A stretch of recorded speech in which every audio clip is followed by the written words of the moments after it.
Hi guys, welcome to another live stream on Balloon Head Productions. I'm your master of ceremonies as usual. My name is Marcelo Inestrosa, and I'd like to welcome you to my review of Star Trek Strange New Worlds, Season 2, Episode 1, entitled The Broken Circle. But unlike last year, where I reviewed all of Season 1 of Strange New Worlds, I am lucky this evening to have a fellow friend of mine talking about this very first episode. So, with that, I would like to welcome my friend PJ to the stream. Welcome, PJ. Thank you for having me. It's good to be here. Yeah, well, it's great to have you here once again. For those of you who have been on my channel before, you may recognize the that soft, sensuous voice of PJ. We we did Smooth, silky voice. yeah, smooth, silky voice. We talked about a bunch of Kevin Smith's movies, and he has been here on a couple random Fridays now and then when I had the idea of doing random Friday streams. So PJ has been here before, but this is the first time that we've talked about Star Trek: Strange New Worlds on my channel. So this is our really first, ever proper sit down about it. So before we start talking about the first episode of season 2, I would just like to get your quick thoughts on what were your initial thoughts on how season 1 went. Uh, well, it's hit and miss. I liked the first few episodes. I didn't like the two that had to do with the Gorn.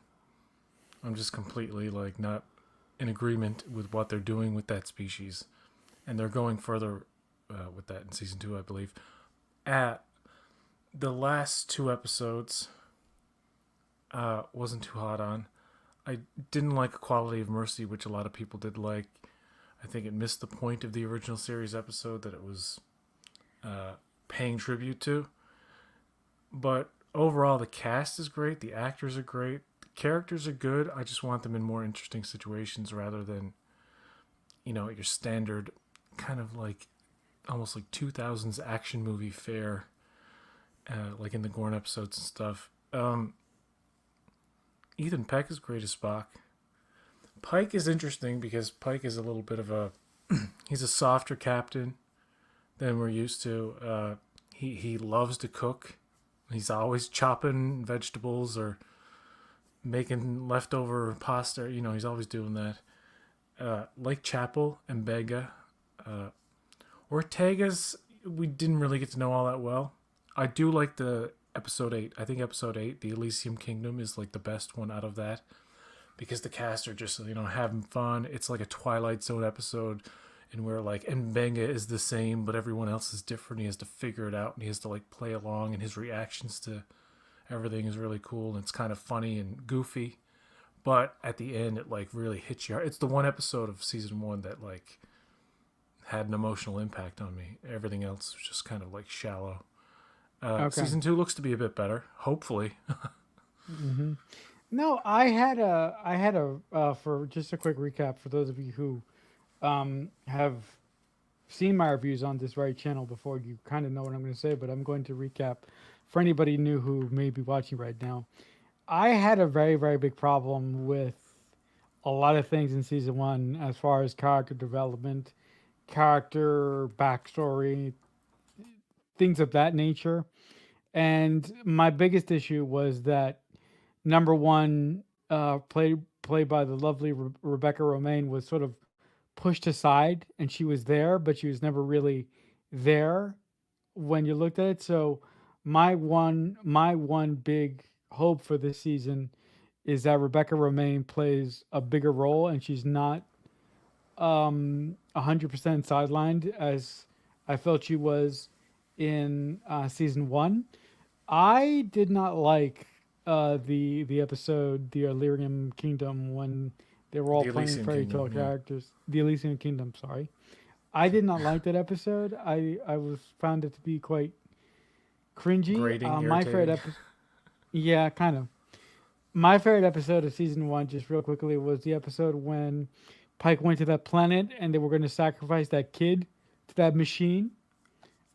I don't remember what the name of the episode was, but I will look it up. I that is a good episode. yeah, That has a really dark that turn at the end. Yeah.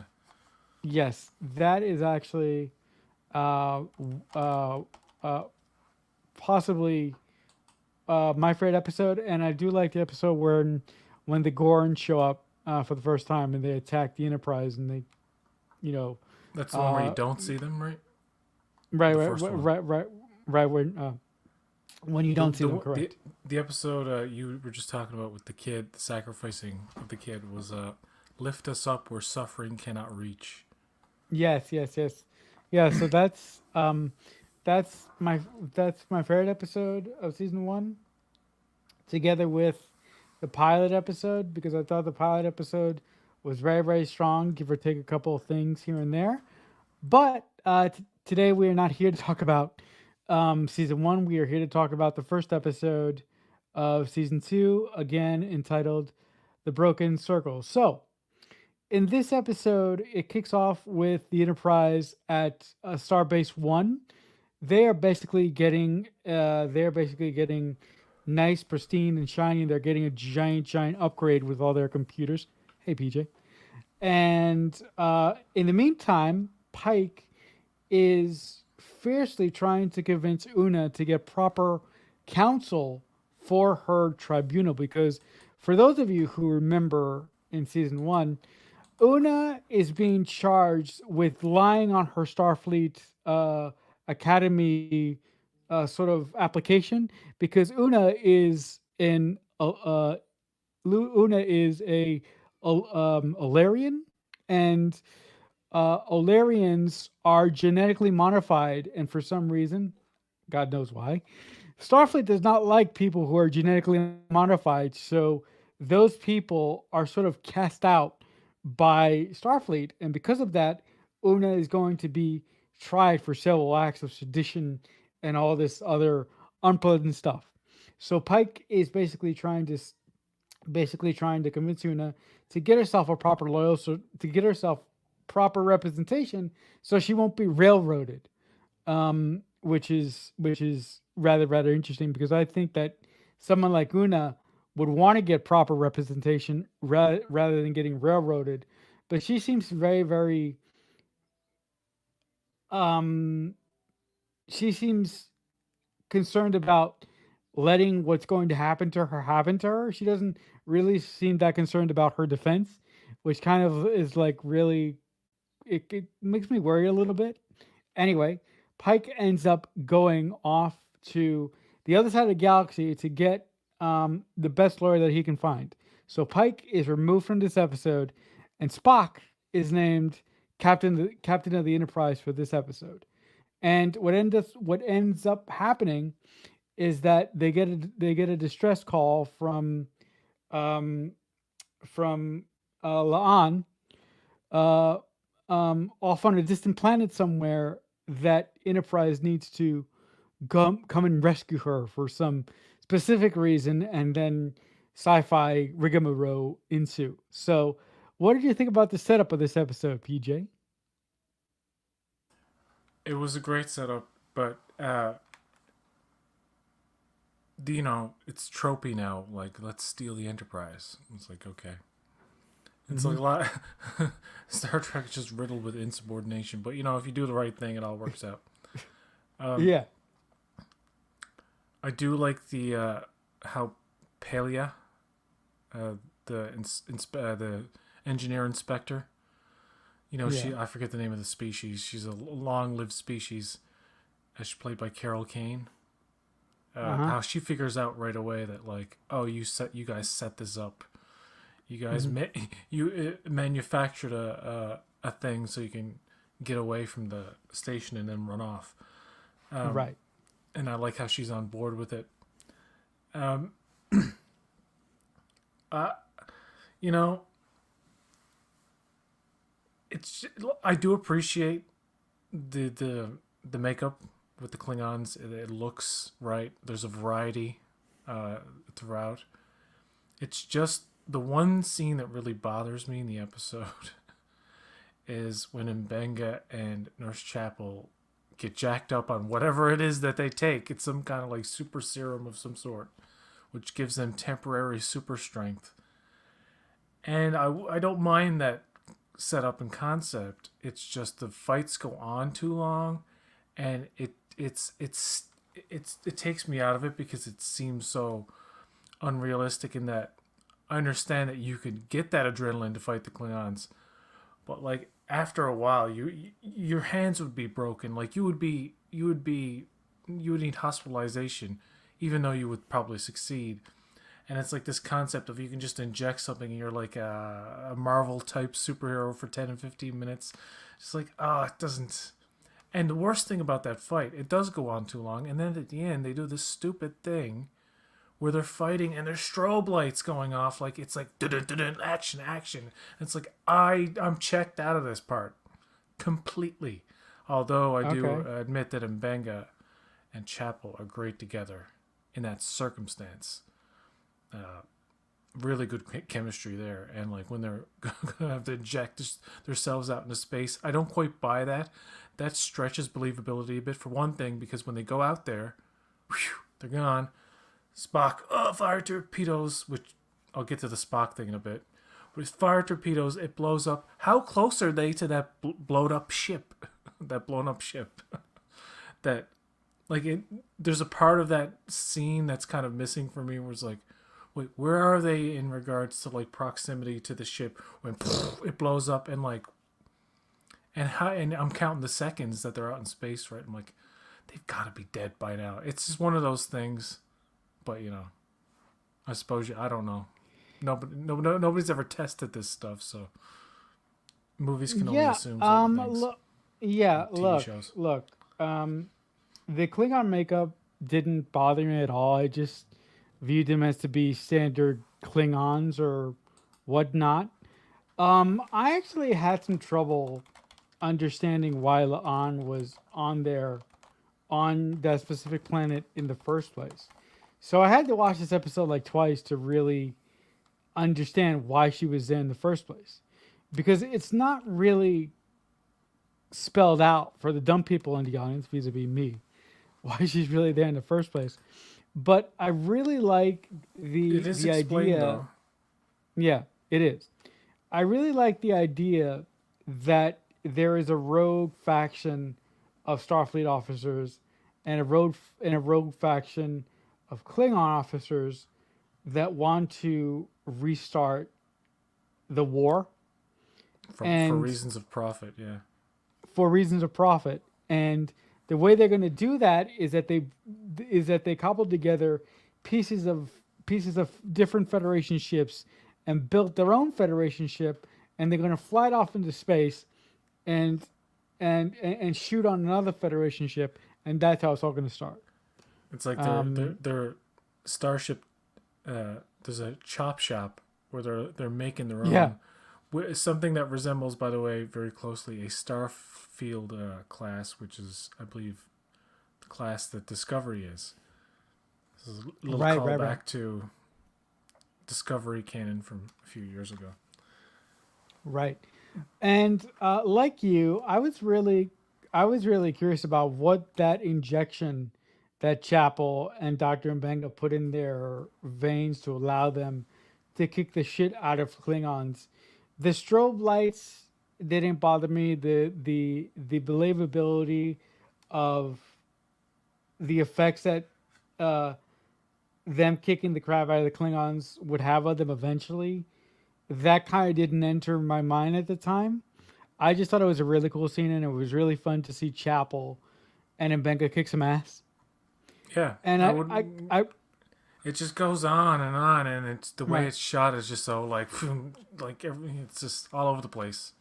And then the strobing starts, and that irritates the hell out of me. Yeah, it's I know. No, thank you.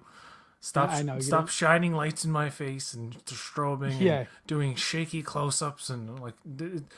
For one thing, okay, I do agree that Spock. It's interesting to explore Spock's kind of like battle with his human side and. But you know that what's that? It's a loot, right? That Mbenga gives to him. Yeah, he's already had that. That's been shown before. I think it was in Discovery, but still, in Oh continuity, yeah, that's right. he's already owned a loot anyway. So, but Well, it's I like, don't. and this whole thing where he says fire to. Sometimes they overplay the the drama of Spock, and he Hmm. almost seems like infantile at points. I'll give you an example. The joke that they gave away in the trailer. Spock, you gotta say a thing, right? It's like, okay, I would like the ship to go now. And it's like, haha, not funny, not funny. You know what would have been better if he'd said, go to warp now. Go to Like so straightforward and like yeah. logical, Go like toward go to now. warp now, and like, Now. oh, good one, Spock. Like so original, but and the part where he's like fire torpedoes, and there's this like shaky close up with lens flare in his face. It's so fucking dramatic. It's so overplayed. And Hmm. he says fire torpedoes, and he closes his eyes like a little baby. I'm like, this is. I get it. I get the point of it, but it's too much. Where it's like, I can't look. No, that's Well, sorry. Even if Spock is still like a little green and not like the Spock we know, like he's a little he should be a little more in control than he is. But I suppose the point is that he's probably losing control. This season will probably be about Spock's flow of emotions and how he probably can't stop it, and which would be in line with the original series and the movies, where the whole point of it is I have to maintain it. Like he's very much hmm. more in control, and especially in the original movie where he does the colon R, and he comes on the bridge, and they're all like, "Oh, Spock, we're so happy to see you," and like he does not react to them at all. He's just like, "Get to work," and like, but Spock, we're trying to like, say hello, and he's like, "Yeah, I got no time for this." He's like cold. So he's not in Strange New Worlds. He's not that at all. He's emotional. He's very young. He seems very young. And the part where Chapel is beamed back with Mbenga, he doesn't give a shit about it. He doesn't even look at Mbenga. He's like, "Oh, doctor," but he's like, "Don't die on me. I waited for you." And it's like, oh my god, this is not the fucking Notebook, guys. Like it. That scene, I get the point of the scene, and the way it's executed is just a little. I don't want to use the trope of saying a thing is CW or soap opera or like cheap in effect. I mean, like you have this low angle of Spock looking down on Chapel, and it's doing this shaky, blurry thing where it's weirdly edited, and it's like, "No, don't die." I mean, it's like I've seen this a million times in other things, and it's overplayed. It doesn't work. So that took me out of it. But overall, Ethan Beck is good. But the directors must be saying, "More emotions, Ethan." He's like, "God damn, he's Spock. Come on." No, I listen. I think I had a completely different take on Spock's emotional behavior in Journey. this episode. A Yeah. journey. I think that his emotional behavior, at least in this episode, came for his unresolved feelings for Chapel, and I think that we're going to explore that this season, and I think that's where that's why when he says fire the torpedoes at the ship that the Klingons constructed, that's why his eyes are all glassy and shit, and that's why he closes his eyes, because in that moment I think he's worried about Chapel. Oh yeah, yeah. Um, It's clear that there is a strong attraction. They're going to set up a relationship between them. However, whatever that does with Kay, I don't even concerned at this point. I just want a good, yeah, entertaining show. I just think they yeah, could have been more subtle with the subtle with there's it. this there's an example of a good subtle moment is when he's in the at the beginning of the episode, I think, when Is it in the med bay? he's in the med bay with Mbenga, and Is that a cat? yes, it's Cat. Oh, okay. He's trying to get Sorry, down guys. behind me because there's Sorry, pillows there. guys. Now, the part where he's in the med bay with Mbenga and he's talking about his emotions and all this stuff, but then Chapel walks in and you see the heart rate go up a bit, but you see Ethan Peck's reaction to her walk in the room, and it's like a little bit of embarrassment. That's the kind of subtlety where it's cute, it's fun to watch, but this like fire torpedoes, I can't look, and this so like don't die on me. It's like it's so cliche. It's just cliche, and I think with Spock and the way Spock was always played, it was like he subverted those kind of expectations. You expect, oh my God, Chapel's in trouble. You expect Spock to like fucking lose it, Right. but he's concerned, like, but he doesn't like. He's not so dramatic about it. It's almost like Yeah. it's really a nitpick, but I do like. I don't mind that they're going in that direction with the relationship. Not bad. Yeah. I mean, look. You know me. We've known each other for a little while now, and you know that I don't give a rat's ass about Canon.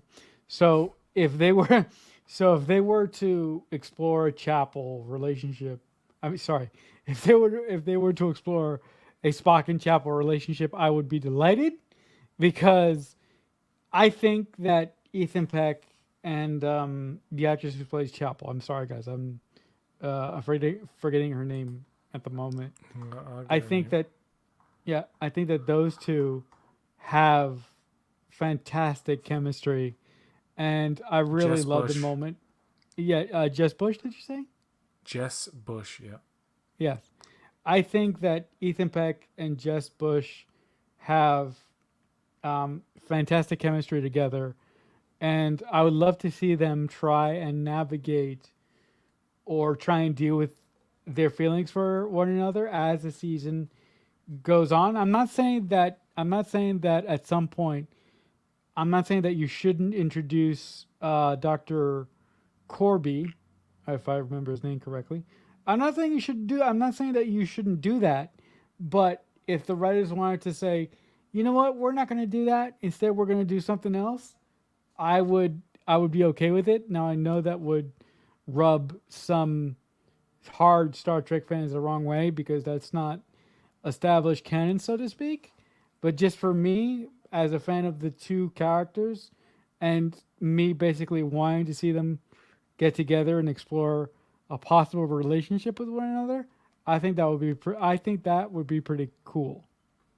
And before Strange New Worlds ever existed, if you watched TOS, you got the distinct impression that they never had a relationship whatsoever. There is no indication. I mean, there's no clue. Somebody can probably cite a clue here and there in the original series. I have never seen it that suggested that those two were ever together, and they're clearly setting up something's going to happen. I mean, they wouldn't invest so much time into the drama of Spock worrying about her so much that it's so in your face that it was like if they don't get together, I would be very surprised. And you know what they're going to do with Canon? They're going to bend and break it. In regards to Corby, if they don't address it in this season, they will probably address it next season if they're going to go there. The relationship, of course, cannot last if it happens if they pursue one. And then like, what about T'Pring?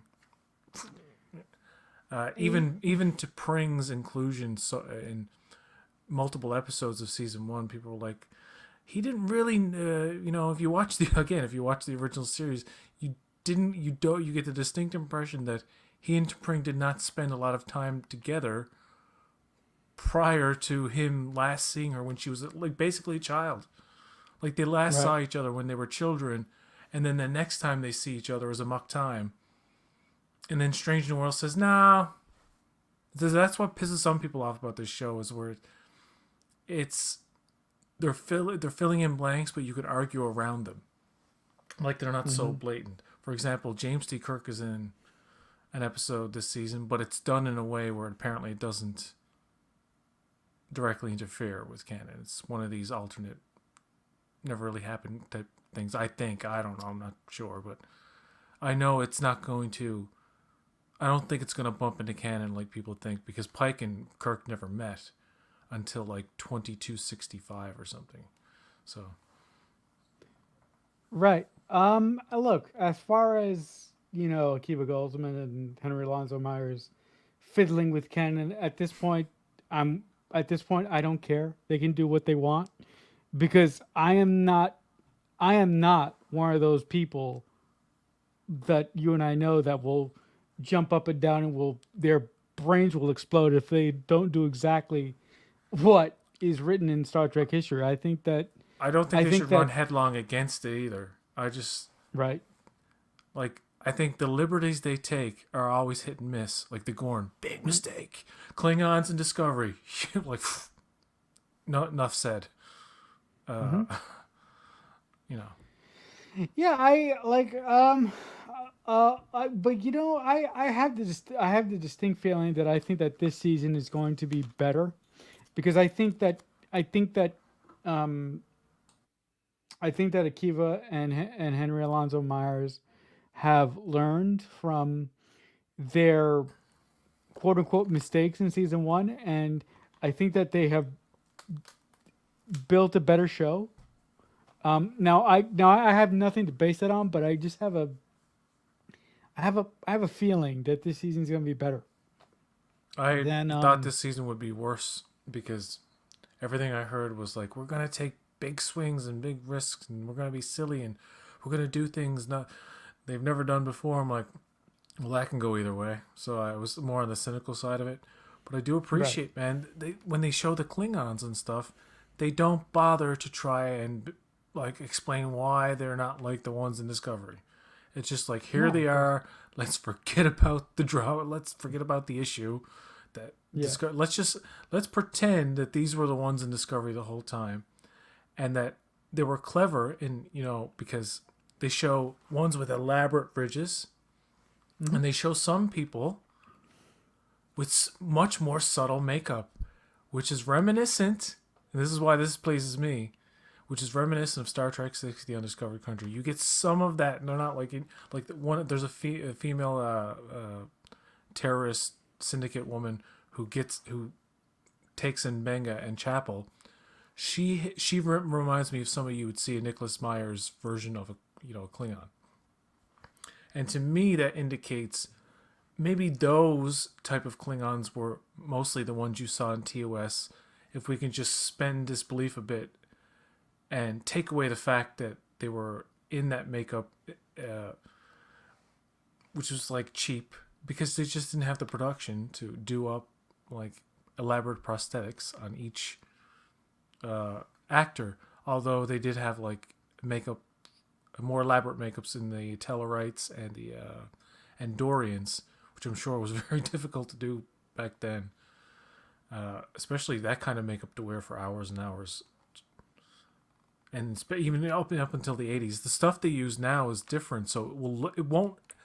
You notice how it doesn't look exactly the same. Like I see the ridges and I see it looks right, but the texture is somehow different because they have to. It's not foam latex, so it's gonna come Hmm. across on camera in a different kind of like way, and the texture really depends on how well it's painted, as opposed to like the foam Right. latex kind of had a texture to it, like pores of a skin kind of thing. But anyway, Hmm. you could No, actually sweat through that stuff, right? right. I actually like quite a bit that they kind of just said, "Hey, these are the Klingons now." They didn't bring it up. They didn't take the Enterprise route and take a whole episode to explain why the Klingons were different. Which always instead of that infuriating me, it just makes me laugh that the Enterprise people felt so strongly that they needed an entire episode to explain the ridges on the Klingons' foreheads, They did it and best why in they were Trials and different. Tribulations when Odo and Right. Worf are in the TOS Yeah. cafeteria, whatever it's called, the mess hall. Yeah. That's Um, all. is like those are Klingons, and it's so silly because why wouldn't this be common knowledge for one thing? Why would be anybody be surprised at the look of TOS Klingons? So that doesn't make so it's very tongue and that whole episode is tongue in cheek. I don't even consider that like a real episode, even though it's fucking fantastic. It's just so bizarre and like that's the kind of part of the episode that says to the audience, "Hey, We acknowledge this looks old and different, and it's silly to see 90s Star Trek characters superimposed on the 60s TV show.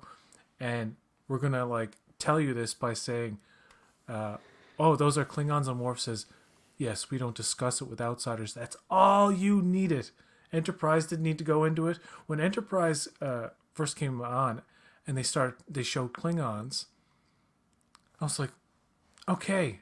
I didn't have a problem with the fact that they weren't just guys in brown face and black face or whatever, you know.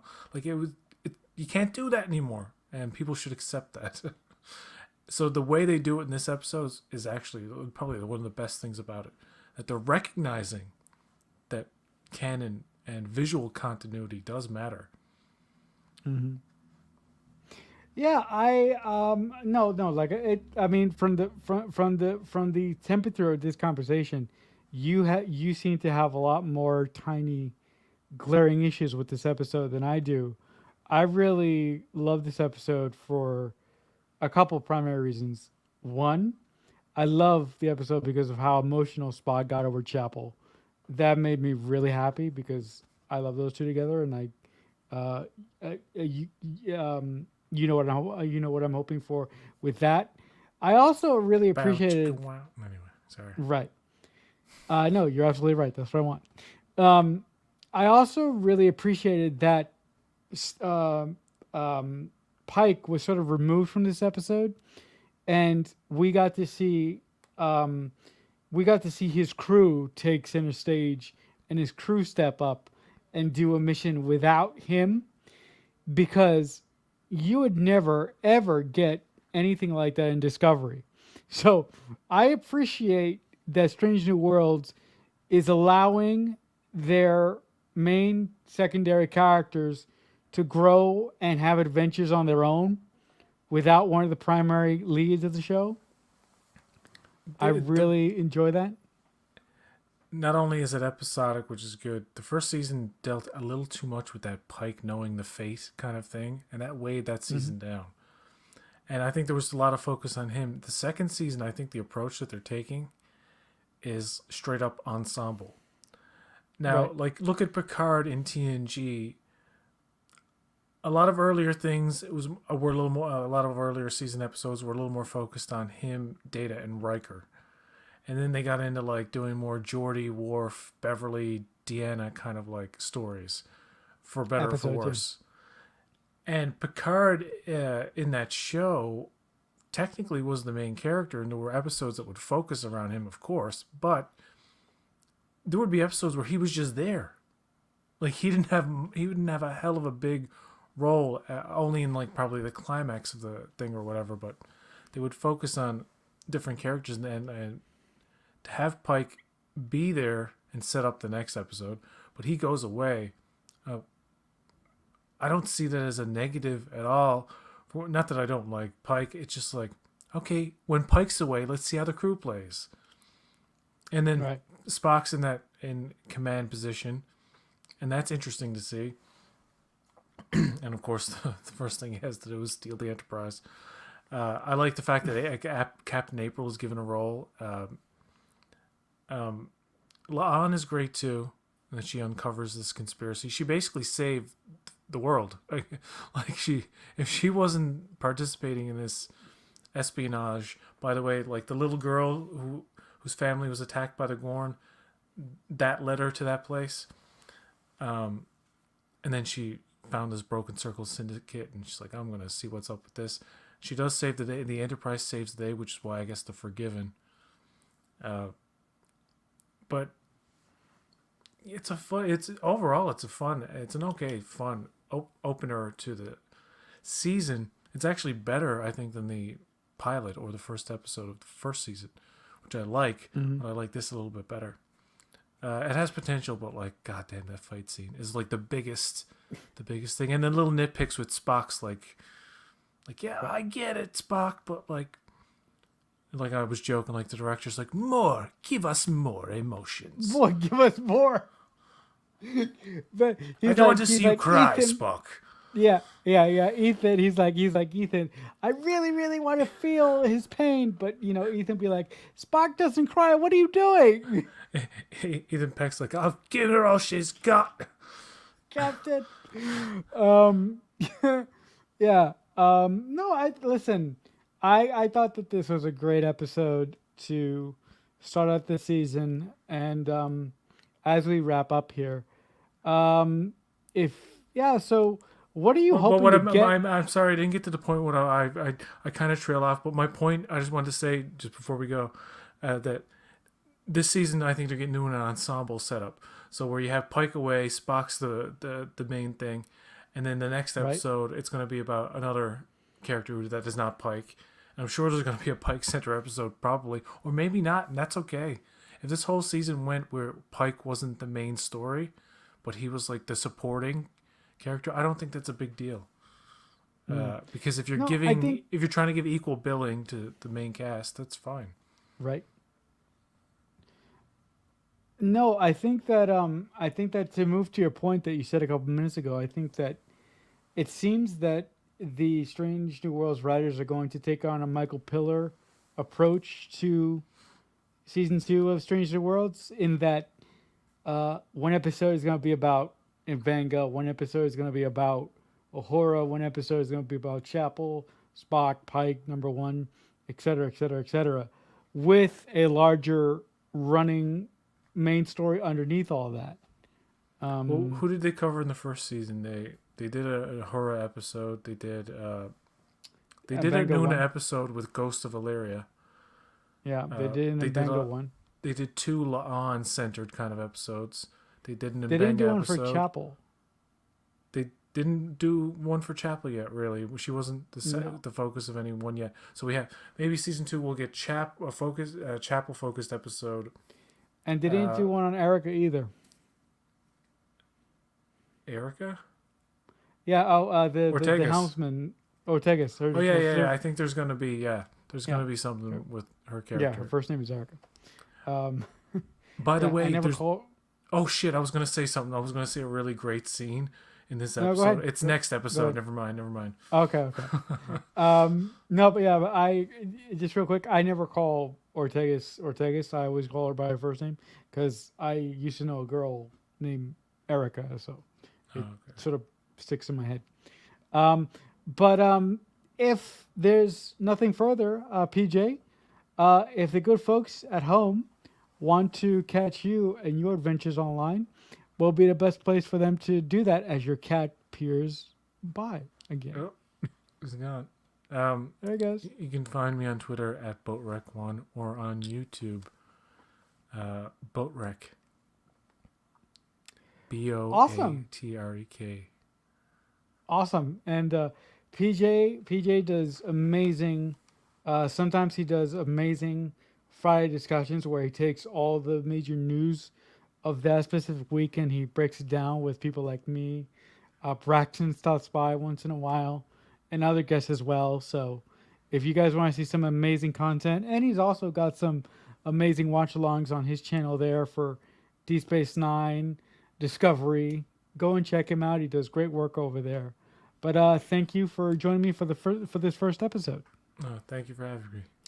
And guys, just in case if you're wondering by what I mean by this first episode, we on Balloonhead Productions this evening are going to do another hour of Star Trek talk. So after I end the stream in just a few moments, in about 10 minutes or 15 minutes, we'll be back on the air talking about episode two of season two of Stranger World. So come back and join us for that if you will, or watch us on the replay. But thanks again, PJ, for being here. Thank you. All right, guys. So until next time, as I say often, I'll see you when I see you. So much happened here, and so much is about to.